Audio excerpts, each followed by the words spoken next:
महा करुणा समुद्रा ध्यातो तुझी राजसयोग मुद्रा नेत्री नये रे तुझ वीण निद्रा कै भेटसी बा मजला सुभद्रा मनोजवं मारुततुल्यवेगं जितेन्द्रियं बुद्धिमतां वरिष्ठं वातात्मजं वानरयूथमुख्यं श्रीरामदूतं शरणं प्रपद्ये। रसिको नमस्कार। अत्यंत आनंदाने आणि उत्साहाने आपण सगळेजण कार्यक्रम सुरू होण्याच्या जवळपास अर्धा तास आधी इथे येऊन बसलात। ही उत्सुकता आजच्या कलावंतांबद्दलची आहे हे सुखावलं। खरं अजूनही जाणवतं की हीच उत्सुकता मगाशी निवेदिका जी म्हणाल्या, बाबू बोरकरांनी जे लिहिलेलं आहे त्यांच्या प्रस्तावनेत की गीत रामायण कितीही वर्ष सरली तरी ह्या गीत रामायणाची गोडी, त्याची ओढ काही कमी होत नाही। त्याला आपण सर्वांनी दिलेली ही दाद आहे। खरं तर वसंत ऋतू सुरू झाला आहे, जिकडे तिकडे मोहर आहे आणि सगळीकडे गुढीपाडव्यानंतरचं हे चैतन्यमयी वातावरण असताना सगळ्यांना या नवीन हिंदवी वर्षासाठी शुभेच्छा देते।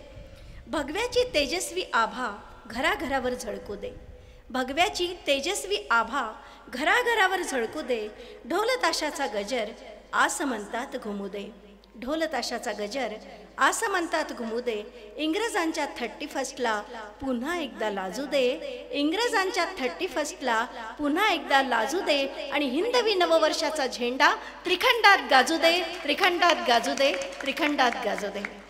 नमस्कार। नवीन वर्षाच्या सगळ्यांना शुभेच्छा। फारशी प्रस्तावना करत नाही कारण आधीच आपली उत्कंठा वाढलेली आहे। चला तर आपण सगळेजण आता कुठे जाणार आहोत तर आपण जाऊया अयोध्या नगरीत। तिचं रूप या काही वर्षात अधिकच पालटलेलं आहे, तेव्हा आता सगळ्यांनी नक्कीच अयोध्येला गेलं पाहिजे। आपणही जाऊया आणि आपल्या मनपटलावर आपण ती त्रेतायुगातली अयोध्या आठवूया की ज्या ठिकाणी अश्वमेध यज्ञ झालेला आहे। यज्ञाचा अश्व विजयी होऊन परत आलाय, श्रीराम सिंहासनावर बसलेले आहेत। नगरजन मोठ्या उत्साहाने मोठ्या संख्येने नगरजनांचा महासागर जणू तिथे लोटला आहे आणि अशा वेळी 2 तेजस्वी तपस्वी मुनींचा वेश धारण केलेले 2 कुमार तिथे आले आणि म्हणालेत की आम्ही महर्षी वाल्मिकींचे शिष्य आहोत। श्री रघुरामा, आम्हाला तुमचं गुणगान करण्याची संधी द्या। आता हे त्यांनी जेव्हा ही संधी मागितली, गुणवर्णन करायला सुरुवात केली, तेव्हा मुलांनाही माहीत नाही की ज्याचं वर्णन आपण करणार आहोत तो प्रत्यक्ष आपला पिता आहे आणि रामांनाही माहीत नाही की हे आपले पुत्र आहेत। तर असे एक कुशलव आपल्यासमोर हे गीत रामायण सादर करत आहेत। आपल्या आजच्या गायिका माझी मैत्रीण उषाताई यांना विनंती करते की त्यांनी कुशलव रामायण गाती या गाण्यानी आपल्या कार्यक्रमाची सुरुवात करावी। एकदा जोरदार टाळ्या वाजवून आपण उषाताईंना आवाहन करूया।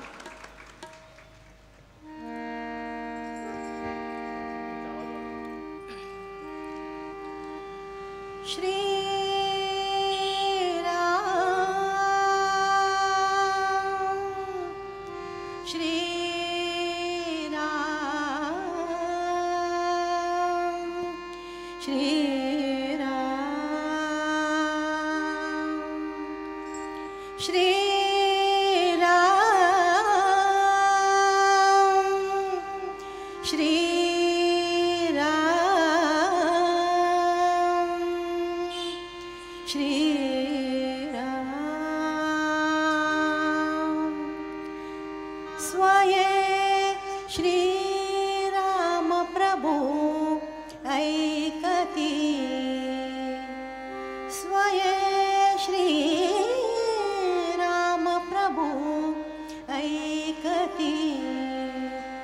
कुशलव राम